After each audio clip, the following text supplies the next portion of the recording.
over 1,000 Muslims in Taiwan have registered for iftar in this masjid, and this is how we're able to manage it.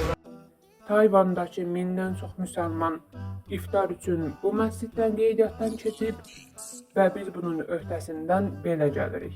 Bildiyim qədərilə Tayvan Asiyada yerləşən bir ölkədir və oradakı insanların çoxu Buddizmə sitayiş edir. İslamofobiyanın geniş yayıldığı bu dövrdə müsəlmanların məsciddə iftar etdiyini görmək çox sevindiricidir. Every single night in Ramadan, I would estimate about maybe 400 to 500 Muslims break their fast here.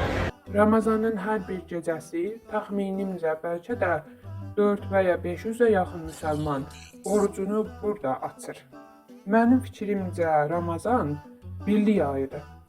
Başqa vaxt iş, məktəb və s. insanın başını o qədər qarışdırır ki, bir-birimizlə görüşməyə vaxt çatmır. Amma Ramazan ayında insanlar həm bir-biri ilə bayramlaşır, həm də nəfsinə daha çox hakim olduğundan daha incə danışır, daha diqqətli davranır. And as you can see, the atmosphere for iftar is absolutely amazing here.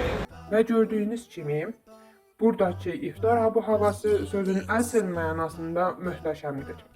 Bayaqda dediyim kimi, Ramazan ayı birlik ayıdır.